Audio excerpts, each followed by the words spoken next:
Joanna, it is phenomenal to sit down with you kind of in this virtual forum today. You have a very unique background. So wanted to kind of dive into it from the top. I know you're currently sitting in Champaign, Urbana right now at the College of Aces, but you initially grew up in Brazil. Curious, where exactly did you grow up in Brazil? Hey, Nicholas. Thank you so much for the opportunity to talk to you. So I grew up in Brazil, in south of Brazil, Rio Grande do Sul state, near Argentina and Uruguay. Those born in this region are called gauchos, like cowboys. So we are very proud to be from the South, make it like Texans here in the US. For example, the best barbecue in Brazil is from my state, for example, and that's true. It's not because I'm from there. But in summary, this region in Brazil has a lot of influence from Europe, like Argentina and the Uruguay. If you look at the map of Brazil, is the last one state.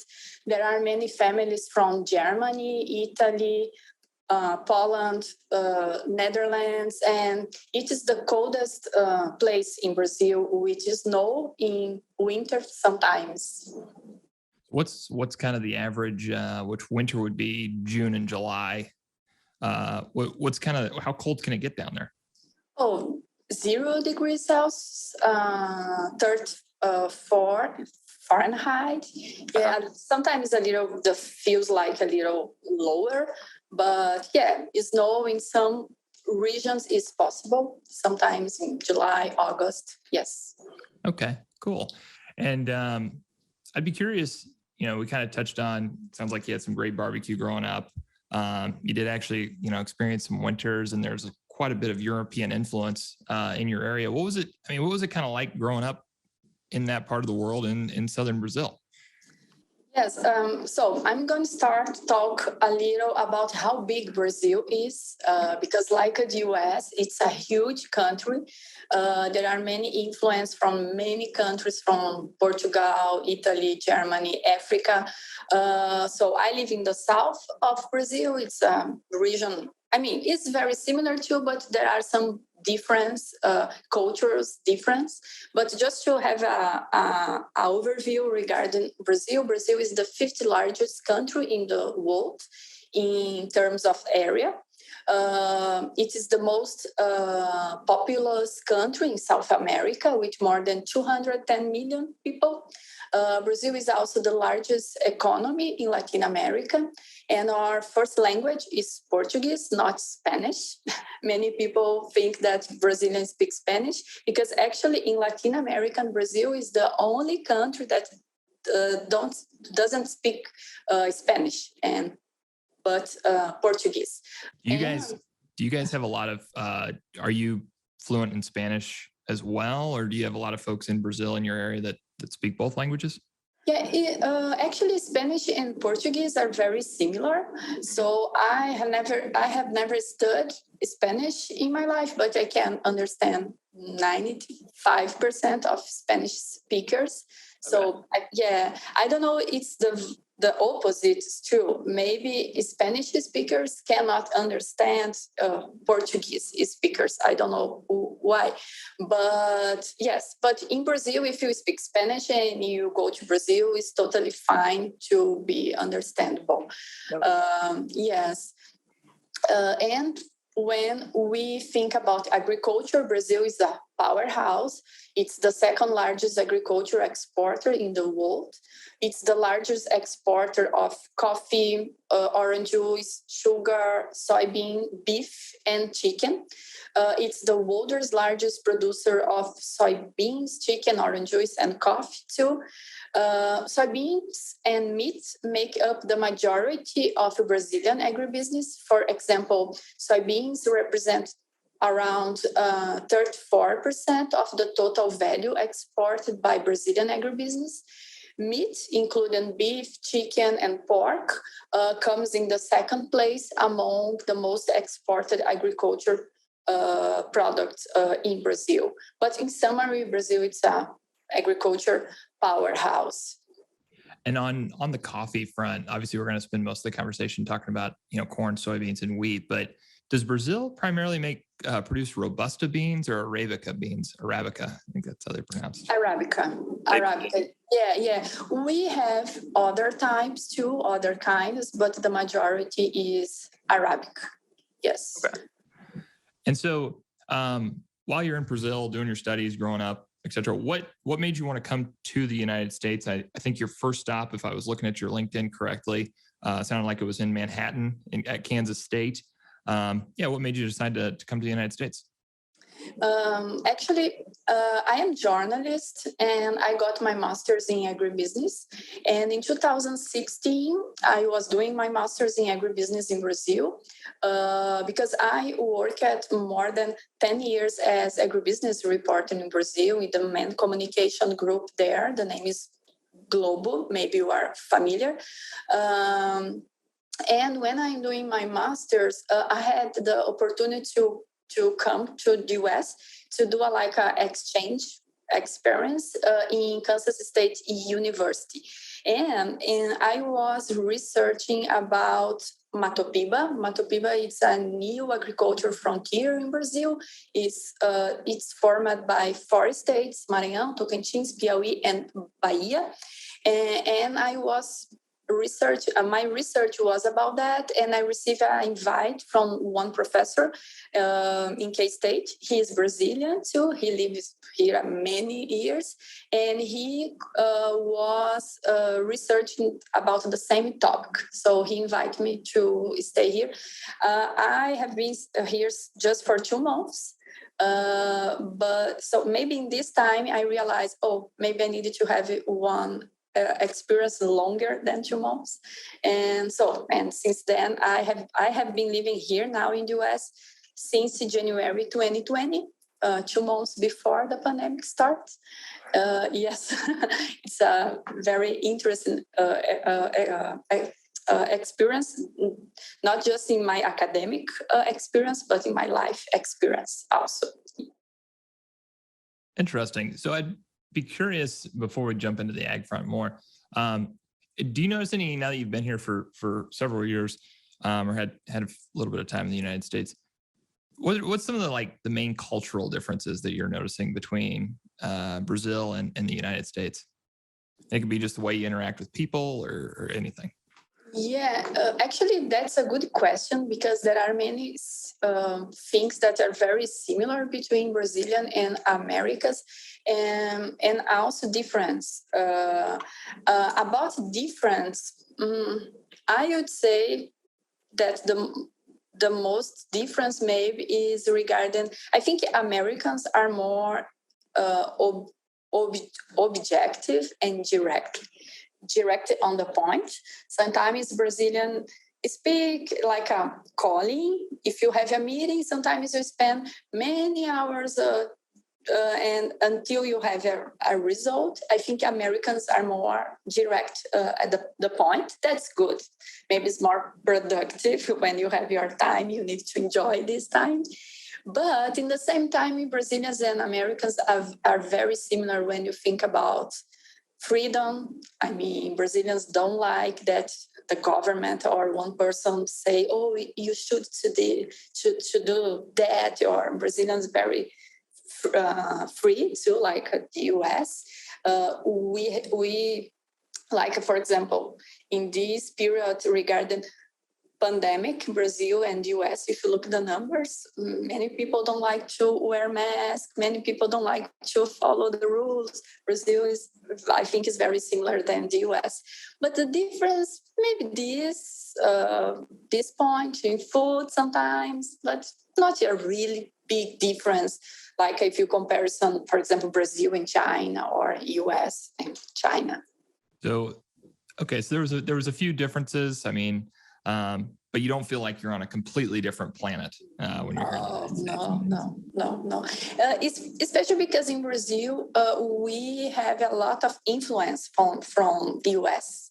Like food, you have a lot of hamburgers, ribs, and music, movies. So we know much close the American life by this kind of stuff, music, movies, television. So sometimes Brazilian like to copy American behavior in something. So consequently, you are similar in many aspects.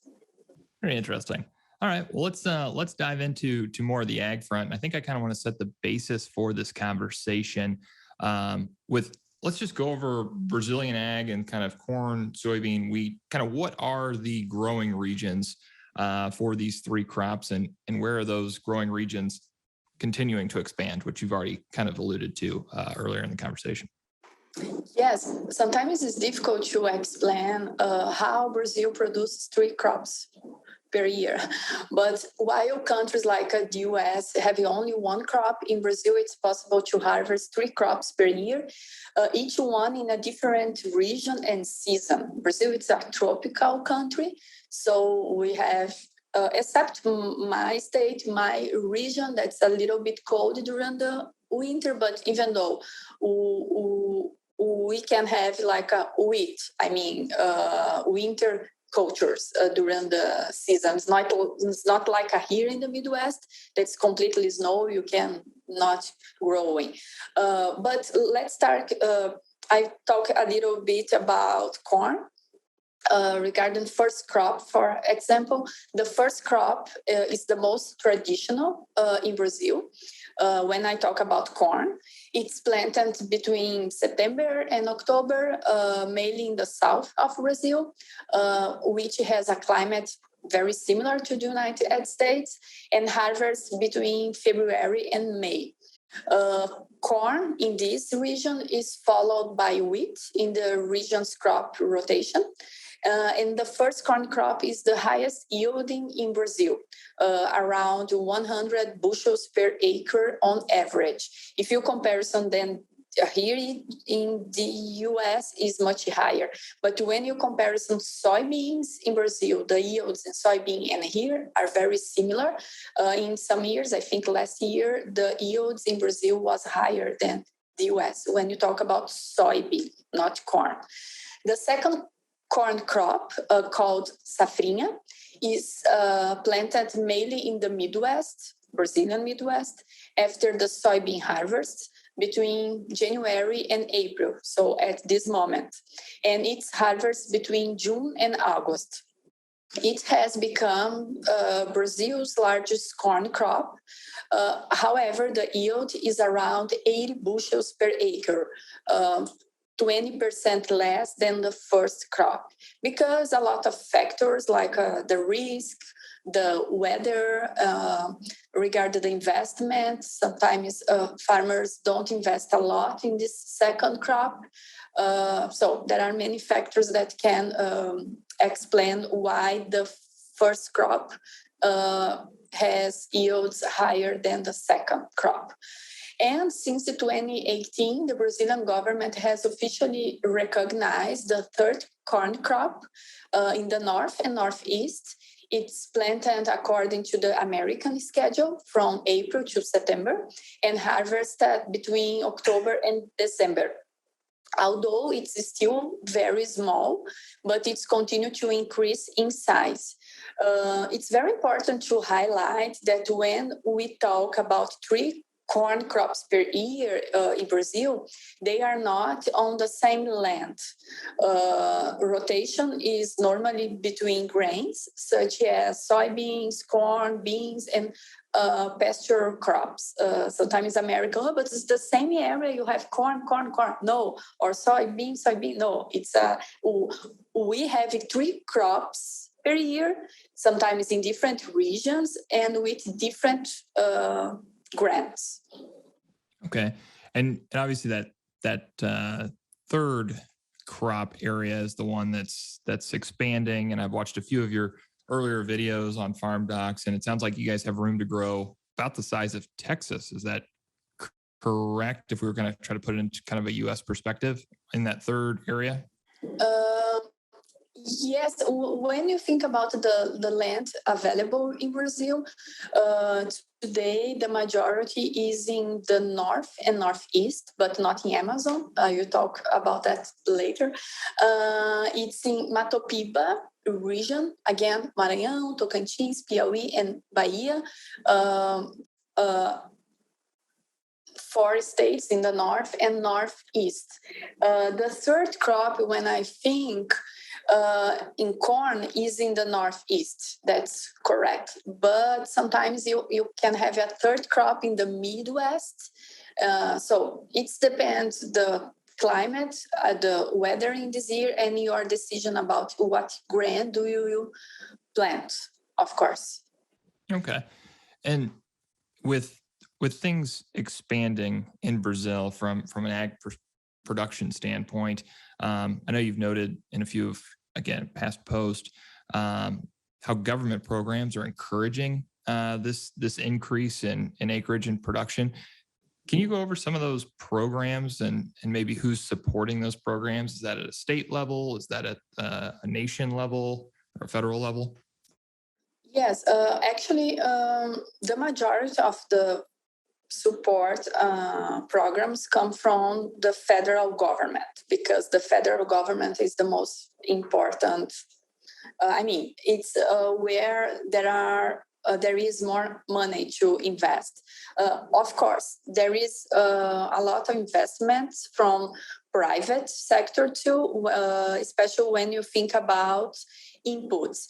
In the past, maybe the Brazilian government provides more support than today because there are a series of the factors, including pandemic. So I would say that today, 50% of the money, the support, is from Brazilian government and 50% is from private sectors like traders, big companies that support inputs to farmers like seeds, chemicals, and money to buy machines. And after they receive this money back or buy money or buy soybean or corn.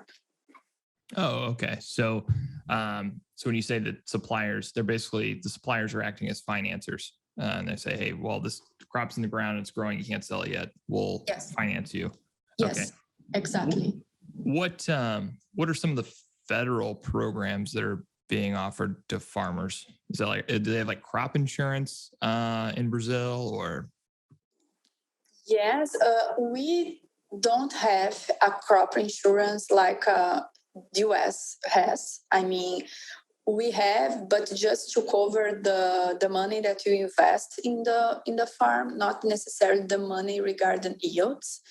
It is possible to get this insurance, but sometimes it's very expensive because don't have the support from government. But I think the majority of the support from government is to buy inputs. I need dollars or reals in case of Brazil to planting my season. And sometimes if you don't have this money at this moment, you can get this money from Brazilian banks. And after you have your harvest, you give this money back. It's like a financial to planting. Or the same happen when, I'd like to buy a machine and I need to have a financial for that. There are a lot of programs from Brazilian government that can provide to you the money. Of course, you need to pay fees, but you can pay in 10 years, 15 years. And if some things happen with your production in this time, Brazilian government can provide subsidies here. Yes. Okay. And is all that financing, is that working through private lenders or is that working through government lenders directly with the government? Or is both? Okay. Yes, both. Cool. And I know we also hear a lot about Brazilian infrastructure increasing, and there's a lot of money going into that. Is that something that's being tackled by the states or the federal government, or a little combination of the government and private industry? Yeah, it's a combination of both too, because traditionally, grain transportation costs in Brazil have been much higher than the United States, for example, giving a competitive advantage to American production. Much of this reason for this advantage is poorer transportation infrastructure in Brazil. However, Brazil has been improving infrastructure so that transportation costs are narrowing, are decreasing. In recent years, factors leading to improved Brazilian infrastructure are expansion of agriculture frontiers, like Mato Piba that I mentioned, the need for new exporter corridors in the north and northeast, investments in waterways, and new railroads for transportation grain. For example, in December 2021, the Brazilian government enacted a new legal framework for railways. To allow that private investments and international investments can improve the infrastructure regarding railways in Brazil. And in January 2022, last month, a project enacted will stimulate the cabotage. Is like when you use the river to do a domestic transportation. That's an important area in Brazil too. Okay.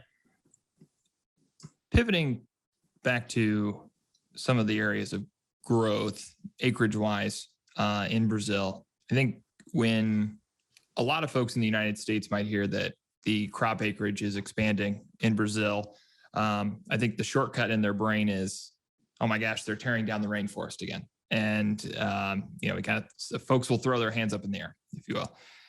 Is that the case, or is there a different story? A totally different story. I'm not talking that because I'm Brazilian, I promise you. But actually, Brazil doesn't need Amazon to expand its food production.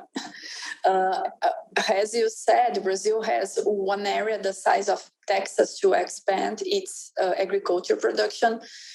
For example, Brazil uses only 30% of its territory for agriculture and livestock, and keeps 66% of its native vegetation. If you comparison then the US and Europe, the numbers are very different. Brazil has a total rural area of 868 million acres, and the country uses only 7.5% of this area for crop production, such as corn and soybeans. So Brazil's agriculture activity still has a potential to continue expanding due to the remaining available land, especially in the north and northeast, and in some areas in the Midwest too, not in the Amazon. I know that there has been a lot of talk in the news about deforestation in Brazil. This happens sometimes, but it is the minority, and it is completely illegal. Represents a very small percentage of production in Brazil, less than 2%. But sometimes the common sense would tell you that Brazil is a lawless country without law, but it's not true. Brazil has some of the most restrictive environment protection laws, but unfortunately, the rest of the world doesn't know that. For example, we have a legal reserve. I don't know if you are familiar, but legal reserve, it's a percentage of your area you need to protect. So in my region, for example, in south of Brazil, it is necessary to preserve at least 20% of your farm to environment. For example, if you have a farm with 100 acres, 20 acres you need to protect. That's is in the law. You need to follow that because you have all the government has all your information by satellites. So sometimes happen illegal action, yes, but this is a very small percentage in Brazil, less than 2%. So that 20% that you're supposed to everybody has to just protect, is that essentially, again, going back to the 100-acre example, is that just grassland, trees? They're just kind of not touching that area, or? Untouchable. This area is untouchable. Exactly. 20% is the lowest level. In Cerrado, Savannah, there are some areas you need to protect, you need to preserve 35%. And the Amazon area is it's 90% you need to protect, or 70%, it's depending your area. But the majority of areas, when you think about grain production, like a soybean, corn, cotton, at least 20%, in some areas 35%, and some areas higher than that. These areas, it's untouchable. You cannot produce there, you cannot planting, you need just to preserve. Wow. So as this acreage expands in this third growing region, they're primarily just kind of taking over and planting on prairie or grassland and stuff that's not being used right now, basically? Is that? Yes, it's areas of the pastures, and it's a degradation areas.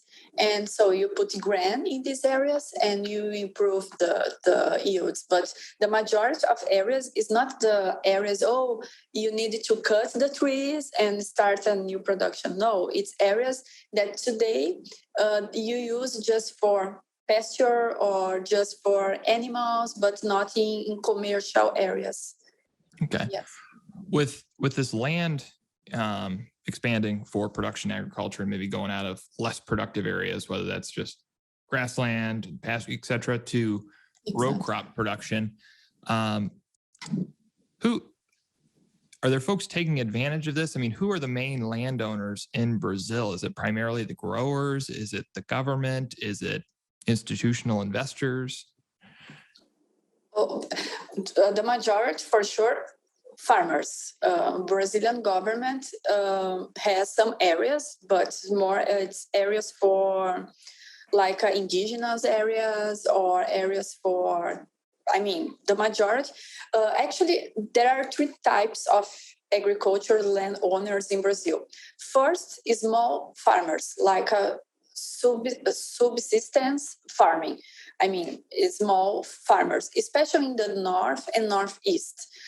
Second, medium farmers. The medium farmers are the majority in Brazil, like family farmers, very similar to the Midwest in the US. And finally, big farmers who has big companies with almost sometimes 1 million acres planted, especially in the Brazilian Midwest, such as Mato Grosso. We have some companies, big companies like Amage, Bom Futuro, SLC. These companies have a lot of acres, but this is just 4 or 5, 6, 10 companies in the Midwest. The majority is medium farmers. And these large companies, they are strictly corporations set up to farm, or do they also produce cereal, or are they? Do they make the actual? What am I thinking? The end product that you get on the grocery store, or are they strictly corporate farms? Actually, they work. They are very diverse because they invest in all of things regarding agribusiness. So it's not just planting. They invest in transportation, logistics. Sometimes they are production seeds too. It's a big big companies, but the focus is agribusiness, not just farming, but all stuff or input around the business, the famous agribusiness. Yeah. Okay. Yeah. Are other than the farmers being landowners, are there a lot of overseas or outside of Brazilian owners of Brazilian farmland, or is there some restrictions around that, similar to maybe it's like the state of Iowa in the United States? Yes, actually, since 1970s, the purchase of land by internationals in Brazil has been regulated by a specific law. It's mean that for you buy or rent land larger than it depends the region. Each region has a calculation regarding how many acres one international can buy or rent in this area. But I will provide to you one example regarding Mato Grosso. In this area, one international farmer can buy or rent just by 5,000 acres. A foreign company, for example, cannot buy more than 10% of the 6 areas because there are restrictions regarding international investments in land. There are discussions in Congress to change this law, allowing more international investment, but there is also a lot of the resistance around that because there are different groups, the groups that would like to invest or to allow that international companies invest in Brazil, but at the same time, there is a concern regarding to protect the areas for national sovereignty. So it's a very controversial discussion. On the land function as well, what if I was an investor, if someone was an investor, owned some Brazilian farmland, what's the primary lease agreement with the grower? Or is there a lot of cash rent agreements? Do you know? Is it crop share over there? Do you mean to allow this investment? Let's say for this example, somebody from the US went and bought 5,000 acres of Brazilian farmland, and he's then going to lease it to the Brazilian farmer, family farmer, we'll say. Do you know what the typical lease agreements are in Brazil that are most common? Is it similar to the United States? Yes, I'm not a lawyer, so I'm not familiar with this kind of stuff. But I know that there are a lot of partnership between Brazilians and foreign, international investments. Because sometimes it is not possible, but you can use my name. I am Brazilian, for example. So I can buy the land, but sometimes I don't have the money to buy this land. One international company can provide the money for me, and you can create a partnership between one international and Brazilian investor. So yes. Okay, interesting. Yeah. Well, as we kind of wrap up this conversation, and thank you so much for the time today.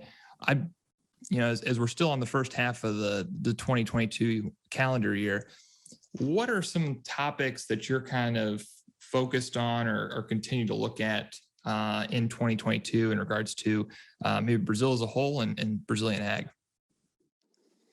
I would say the high commodities prices flirting with decade high levels again.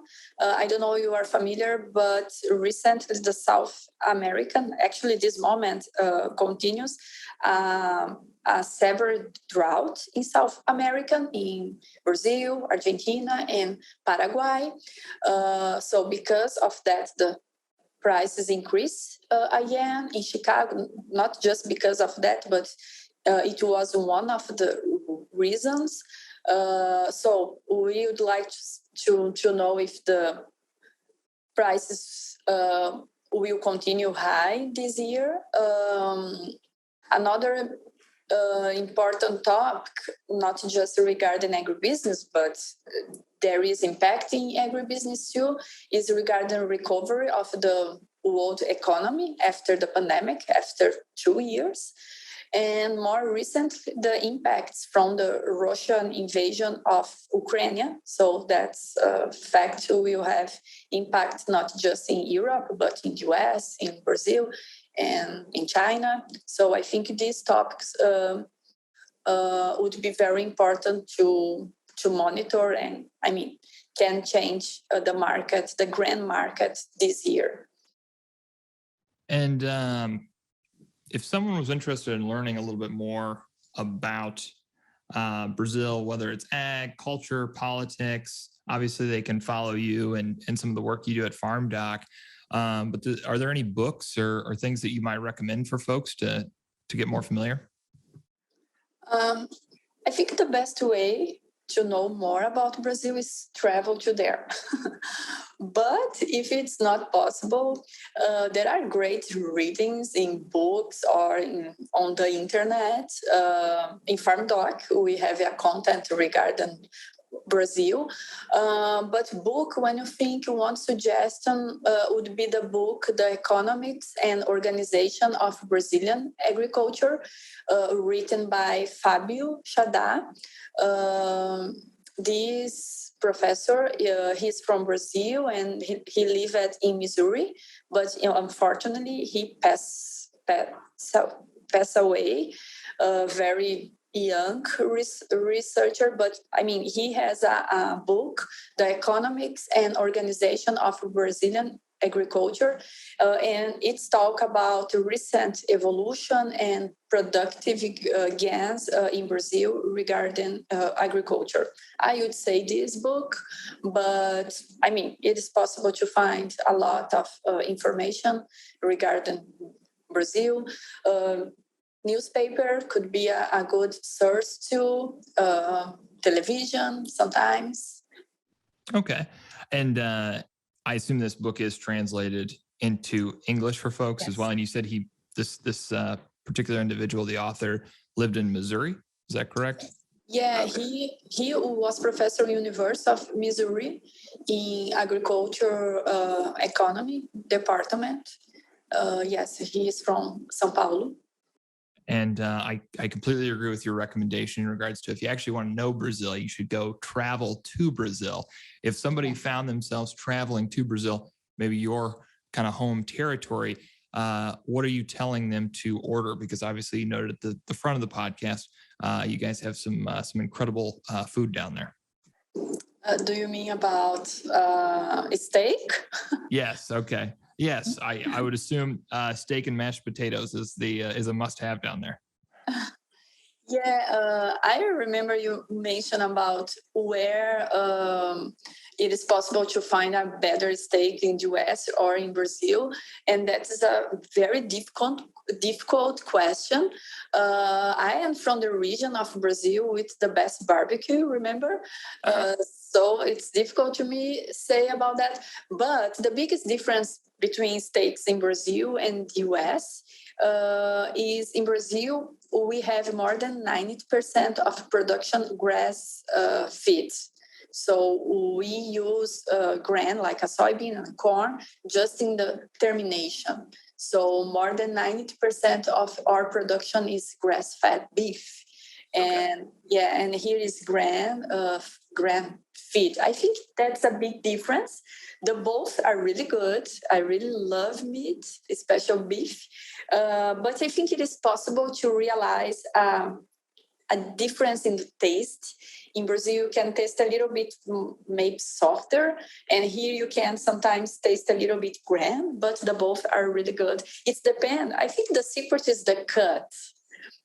So we have famous cuts here, ribeye, bone. In Brazil, we have picanha, entrecô. I think the best way is to choose a right cut. Independence from Brazil or the US. Good tips nonetheless. I used to have a econ professor at U of I. I think he was in the econ department. His name was Warner Bear. And he did some work in Brazil and Argentina as well during his career. And he'd always tell us, I mean, he told us multiple times, he said, the best place to get a steak in the world is probably Argentina or certain parts of Brazil. You get that with some Argentinian wine, and you can't beat it. And here I am sitting, racked with college debt. And I'm like, oh, one day maybe I'll make it down there whenever I can afford all this. And that sounds pretty good, but TBD on that date. That's totally true. I completely agree with your professor. Well, thank you so much for the time. It's been a pleasure. I've learned a lot, and hopefully we can connect again down the road. Yes, thank you so much for the opportunity, and I am available to provide more information regarding Brazil. And if you have any questions, please let me know.